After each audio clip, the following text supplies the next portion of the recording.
Salut à tous, c'est KB, bienvenue dans cette toute nouvelle vidéo YouTube. Aujourd'hui on se retrouve pour parler de sport et d'alimentation. Alors récemment sur mes réseaux sociaux Instagram, Facebook, j'ai posté cette photo. Il s'agissait d'une transformation physique de 6 mois où j'effectuais une sèche.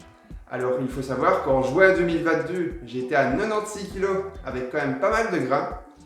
Et en janvier 2023, j'ai réussi à atteindre 83 kg avec une estimation de ma masse grasse à 12%. C'est pourquoi je profite de cette occasion pour réaliser une vidéo YouTube pour vous parler de l'alimentation, du sport, comment faire une perte de poids correcte, comment faire une sèche correcte, et tout ça en le maintenant sur le long terme. Malheureusement, lorsque j'entends les gens parler de perte de poids et de faire régime, j'entends souvent une idée reçue très courante. Il s'agit de manger énormément de poulet, de brocoli et de salade et se priver un maximum, donc faire un régime très strict.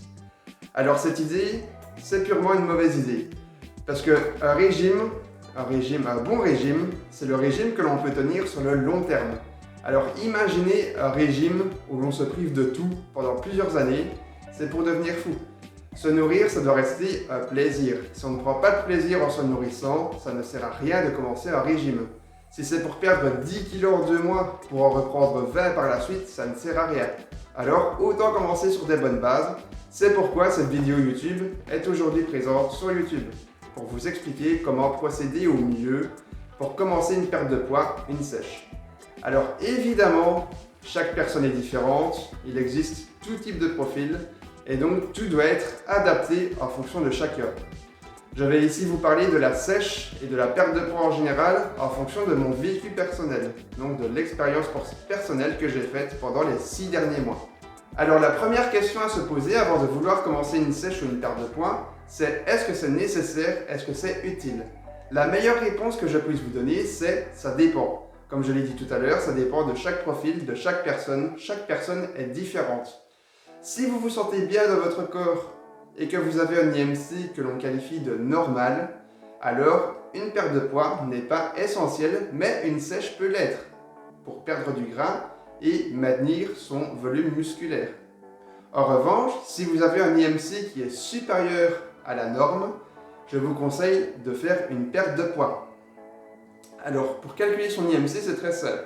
Il suffit de prendre son poids en kilos divisé par sa taille au carré en mètres. Donc dans mon cas, mon IMC à l'heure actuelle est de 83 kg divisé par 1,97 au carré. Je fais 1,87 m. Ça me donne un IMC de 21,3.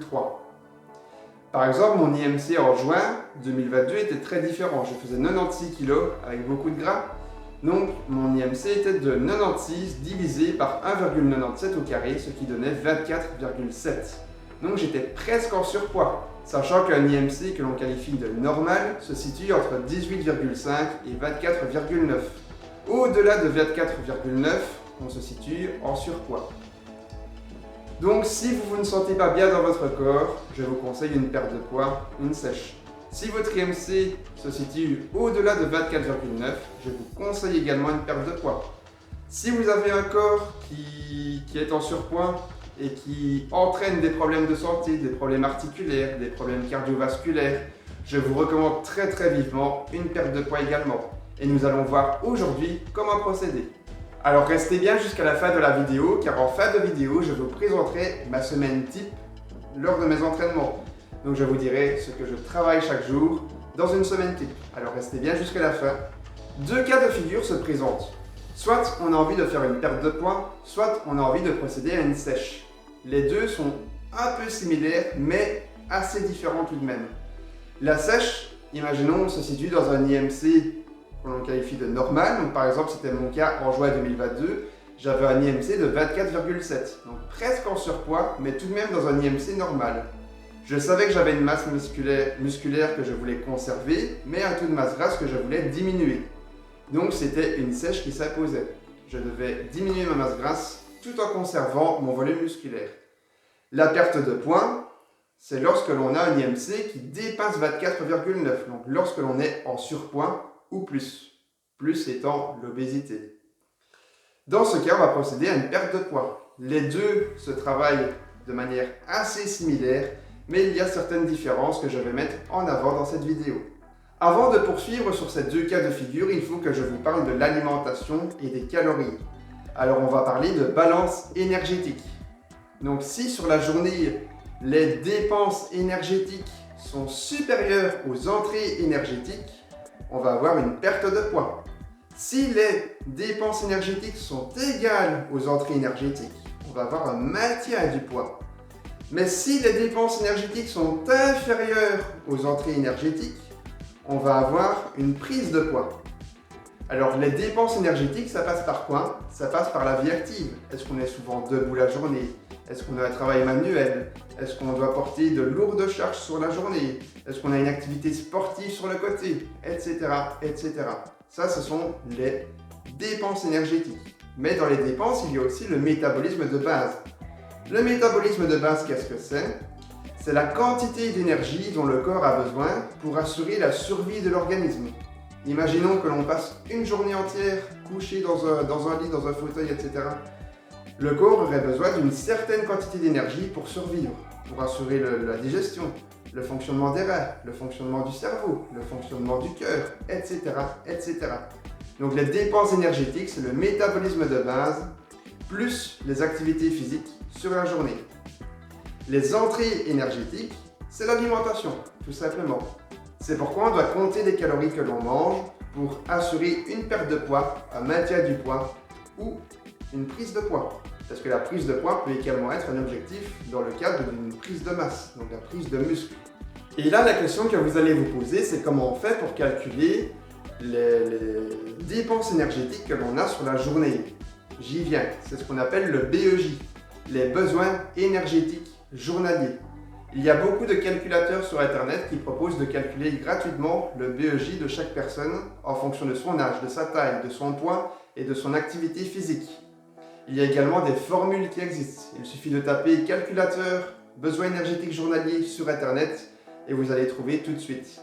Donc il suffit de calculer son besoin énergétique journalier. Une fois que vous avez votre besoin énergétique journalier, imaginons qu'il soit à 2500 kcal. Si vous ingérez avec les aliments 2200 calories, vous allez faire une perte de poids. Si vous ingérez sur la journée 2500 kcal, vous allez maintenir votre poids. Si vous mangez 2700-2800 calories sur la journée, vous allez faire une prise de poids parce que vous allez être au-dessus de votre BEJ.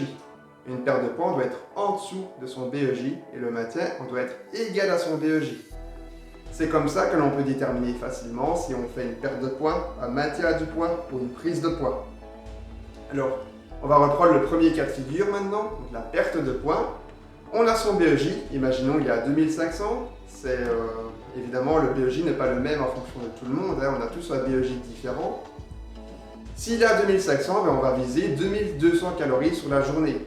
Alors comment on fait pour calculer le nombre de kilocalories que l'on ingère en mangeant avec l'alimentation? Il suffit de regarder au dos des paquets, il y a toujours la valeur nutritionnelle sur 100 grammes. Donc pour 100 grammes, on va avoir un certain nombre de kilocalories. Il suffit ensuite de peser la quantité que vous allez manger de cet aliment. Donc si vous mangez 60 grammes d'un certain aliment, il suffit de faire une règle de 3 avec la valeur sur 100 grammes et vous allez trouver le nombre de calories que vous avez mangé sur 60 grammes. C'est aussi simple que ça. Donc imaginons mon BEJ est de 2500, je veux faire une perte de poids, je vais viser 2200 calories.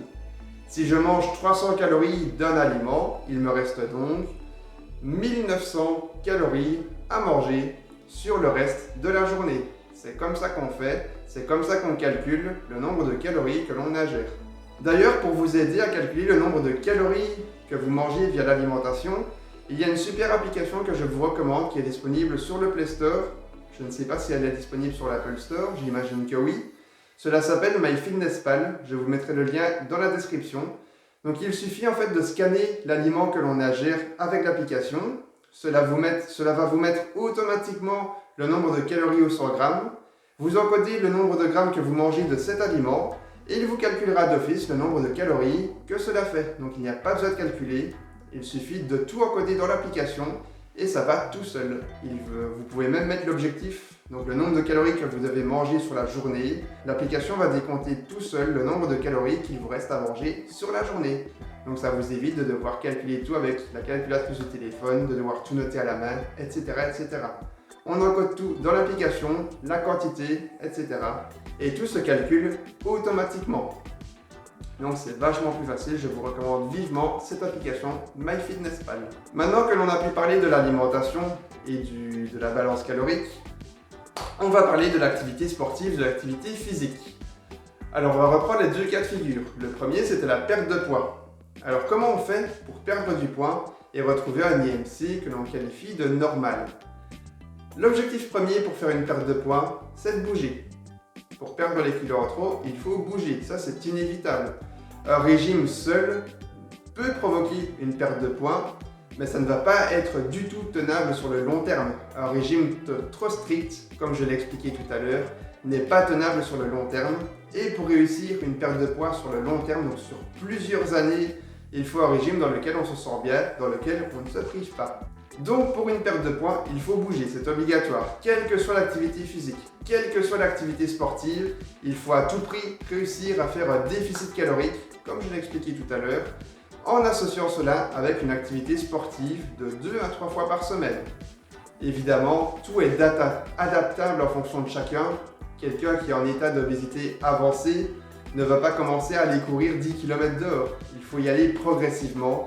Il ne faut pas faire tout trop vite, trop fort sur un corps qui n'est pas préparé à endurer une activité physique. Il faut y aller progressivement et c'est pourquoi je vous recommande vivement de faire appel à un coach sportif pour démarrer une activité sportive. Il saura vous conseiller correctement comment faire une activité physique si vous n'en avez jamais fait auparavant. Donc une perte de poids, il faut bouger, c'est obligatoire. Que vous fassiez de la zumba, que vous fassiez de l'aérobie, que vous fassiez du step, de la musculation, de la fitness. Le but c'est de bouger et de se dépenser. Ça va permettre de perdre les kilos en trop. Reprenons maintenant le deuxième cas de figure qui est la sèche. Alors, moi c'est ce que j'ai fait dans mon cas. Pendant 6 mois j'ai fait une sèche. Donc je partais avec 3000 kcal de BEJ à la base, parce que je faisais quand même 96 kg. Donc j'étais à plus de 3000 kcal même, donc j'ai commencé mon alimentation avec 3000 kcal pour faire un déficit calorique. J'ai associé ça avec des entraînements force et un HIIT par semaine. Donc je m'entraînais 5 fois par semaine avec 2 jours de récupération. Alors ça a très bien marché, ça a très bien marché, j'ai perdu des kilos assez rapidement en conservant ma masse musculaire. Mais il y a une petite chose qu'il faut ajouter au niveau alimentaire. C'est que pour effectuer une sèche tout en gardant sa masse musculaire, on doit consommer au moins 1,5 g de protéines par kilo. Donc dans mon cas, je faisais 96 kg. Il fallait multiplier 1,5 par 96 pour avoir le quota de protéines nécessaire pour garder ma masse musculaire. J'associe ça avec des entraînements en force et donc ma masse musculaire n'a quasiment pas diminué. En revanche, j'aurais fait des entraînements cardio uniquement sur les 6 mois.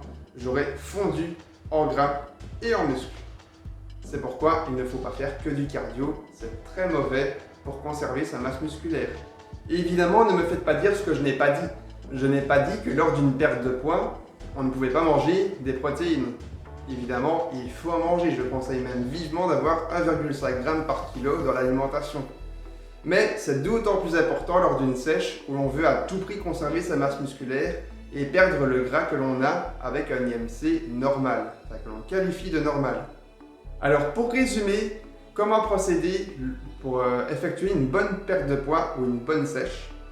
Alors pour la perte de poids, il faut impérativement bouger, avoir une activité physique, une activité sportive quotidienne, et ce, quelle que soit l'activité physique. Vous pourriez faire n'importe quoi tant que vous bougez, que vous êtes actif sur la journée et que vous avez un déficit calorique, vous perdrez du poids automatiquement et vous retrouvez un IMC classique, un IMC que l'on qualifie de normal. Maintenant, pour la sèche, on doit toujours avoir un déficit calorique, mais on doit principalement effectuer des entraînements en force ou en hypertrophie. Alors pourquoi en force ou en hypertrophie? Parce que ce sont des entraînements qui nécessitent un recrutement assez fort des fibres musculaires et donc qui vont empêcher la fonte du muscle. Si le corps comprend que lors des entraînements il a besoin d'avoir du muscle pour soulever de la charge, il ne va pas puiser dans les muscles pour perdre du poids, il va puiser dans le gras. Et lors du déficit calorique, il faut bien veiller à tout de même conserver 1,5 g de protéines par kilo de poids de corps. C'est très important pour conserver sa masse musculaire et ça c'est le minimum. Le minimum c'est 1,5 g par kilo. On peut monter à 1,8 par exemple. Alors maintenant on va prendre un exemple concret. Imaginons que je fasse 85 kg et que mon déficit se trouve à 2500 kcal. On va calculer maintenant comment répartir correctement ces macronutriments. Vu que l'on connaît déjà la quantité de protéines que l'on doit manger par jour, on va calculer combien de kilocalories cela représente sur la journée. Alors 1,5 g par kilo, cela fait 1,5 x 85, ce qui nous donne 127,5 g de protéines par jour. Qu'est-ce que cela vaut en calories? Cela vaut 510 kilocalories de protéines par jour. 1 g de protéines est égal à 4 calories. Donc 4 fois 127,5, cela fait 510. Donc sur une journée, on doit consommer 510 calories uniquement de protéines sur les 2500 de base. Donc l'apport protéique représente ici 20% de l'apport énergétique journalier. Donc 20% des 2500 kilocalories que l'on doit ingérer par l'alimentation. Il reste maintenant à répartir les lipides et les glucides. Alors comment on va faire? On va commencer par les glucides. Les glucides représentent environ 50% de l'apport énergétique journalier. Ça peut monter à 55-60%, surtout chez les sportifs. Mais chez une personne ordinaire, on va considérer que les glucides représentent 50% de l'apport énergétique journalier. 50% des 2500 kilocalories de base, c'est 1250 calories de glucides. Sachant que 1 g de glucides correspond à 4 kilocalories, on fait 1250 divisé par 4, c'est égal à 312,5 g de glucides par jour. Alors, au niveau des glucides, donc les sucres, il faut éviter tout ce qui est sucre rapide. Donc, on va privilégier les aliments qui ont un index glycémique faible. Donc, on va éviter également tout ce qui est soda, tout ce qui est snack, comme les Kinder Bueno, les Mars, les Twix. Je ne dis pas qu'on ne peut pas en consommer de temps en temps, mais comme pour tout aliment, il faut être modéré. Si on en mange tous les jours, par exemple, ça peut être néfaste pour une perte de poids, surtout pour une sèche. Donc en quantité modérée. Les sodas par contre, je les supprimerai de mon alimentation tout court. Donc maintenant il est temps de passer aux lipides.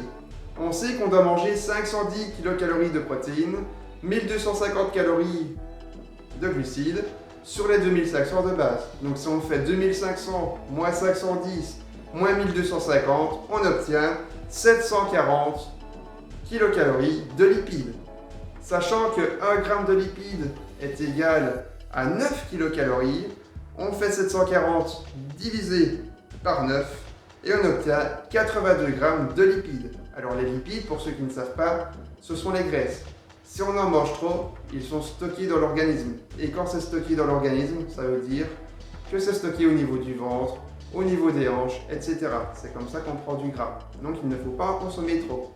Donc si on résume, sur les 2500 kilocalories de base, on va avoir la moitié en glucides, 20% en protéines et environ 29% en lipides. On peut élever un peu le pourcentage de protéines et diminuer un petit peu celui des lipides, évidemment. Mais c'est une moyenne, c'est variable en fonction de chaque personne, tout doit être adaptable. Par exemple, pour une prise de masse, donc pour une prise de muscle, cela va être totalement différent, il va falloir complètement augmenter le taux de protéines dans le corps. Donc maintenant que l'on connaît les trois valeurs, donc la répartition des macronutriments, protéines, lipides, glucides, on peut très bien regarder au dos des paquets ce que l'on ingère et on saura la quantité de lipides, glucides et protéines que l'on ingère par aliment. Et comme je l'ai expliqué tout à l'heure, on peut tout répertorier dans l'application MyFitnessPal qui calcule tout automatiquement. Donc par exemple, si on reprend l'exemple des 2500 calories pour 85 kg, on encode l'objectif des 2500 calories dans l'application. On encode chaque aliment que l'on ingère, avec le poids exact que l'on ingère, et l'application calculera toute seule le nombre de calories qu'il restera à absorber le reste de la journée. C'est extrêmement simple et très pratique à utiliser, surtout que ce sont toujours les mêmes aliments qui reviennent chaque semaine, sauf quand il y a un gros changement lors d'une semaine. Donc maintenant qu'on connaît la répartition des macronutriments, c'est donc très simple. Dans l'exemple des 2500 kcal, on sait qu'on doit manger 127,5 g de protéines, 312,5 g de glucides et 82,2 g de lipides. Et donc ça, on peut le faire pour chaque personne. Il suffit de calculer son BEJ, ensuite de calculer le déficit calorique. Donc par rapport au BEJ, on peut enlever 300 kcal. Si mon BEJ est de 2800 kcal, eh bien on va faire un déficit à 2500 kcal. Et donc avec ces 2500, on calcule les macronutriments et c'est parti pour faire une bonne sèche ou une bonne perte de poids. Alors j'avais promis qu'en fin de vidéo, je vous expliquerai une semaine type de mes entraînements. Alors c'est très simple, le lundi je commence avec une séance HIIT. Alors la séance HIIT, je vous ai déjà expliqué ce que c'était exactement lors de la dernière vidéo YouTube. Je vous mets la fiche de la vidéo ci-dessus, si vous ne l'avez pas encore vue, allez-y. Le mardi, j'enchaîne avec une séance dos, biceps et arrière de l'épaule. Dans chacune de mes séances, je mets énormément de gainage pour travailler la ceinture abdo-lombaire. Le mercredi, j'enchaîne avec une séance pec, épaule, triceps, toujours avec beaucoup de gainage. Et le jeudi, j'enchaîne avec une séance jambes et abdos, toujours avec du gainage, comme vous l'avez compris. Le vendredi, je refais une séance HIIT.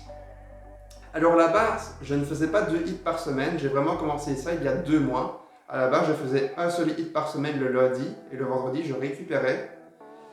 Le samedi, je prends un jour de récupération et le dimanche, je refais un entraînement full body pour retravailler les groupes musculaires que je souhaite. Alors, chaque séance d'entraînement en force dure 1 heure, 1h15 et le HIIT dure 30-40 minutes.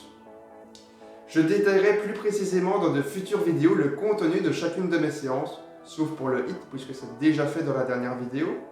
Mais chaque séance sera détaillée et je vous expliquerai quel exercice j'ai choisi lors de chacune de mes séances. Alors concernant les types d'aliments à manger pour effectuer une bonne sèche perte de poids, il n'y a pas vraiment d'aliments à déconseiller. Oui, bien sûr, il y a les sodas à éviter au maximum, les snacks comme les Twix, Mars, Kinder Bueno, etc. à éviter. Mais il n'y a pas réellement, en dehors de ça, d'aliments déconseillés. Mangez ce que vous avez envie, mangez ce que vous aimez.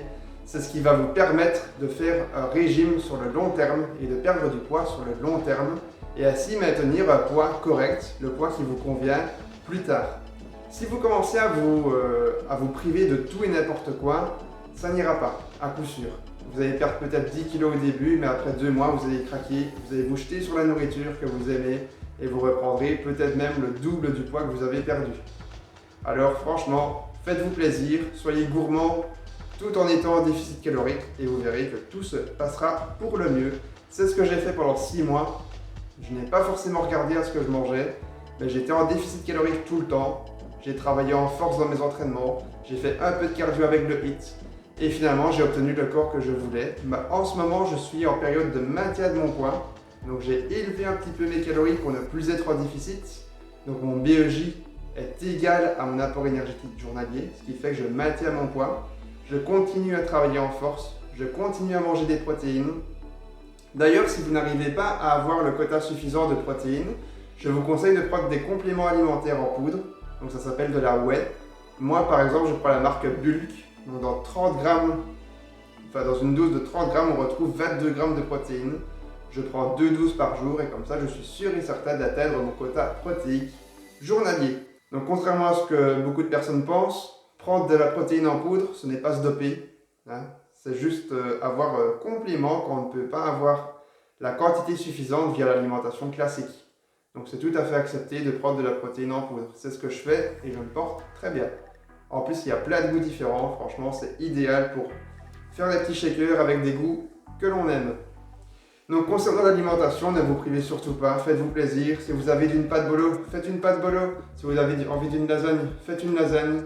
Franchement, mangez ce que vous avez envie. Pensez juste au quota de protéines par jour. au déficit calorique, au type d'entraînement que vous pratiquez en fonction de si vous faites une sèche ou une perte de poids. Et faites-vous plaisir tout simplement. J'espère que cette vidéo t'aura plu. N'hésite pas à me rejoindre sur mes réseaux sociaux, Facebook, Instagram, TikTok pour du contenu exclusif. N'hésite pas à t'abonner sur YouTube, à commenter, mettre un petit j'aime, activer la cloche. Sur ce, porte-toi bien, fais du sport. Ciao!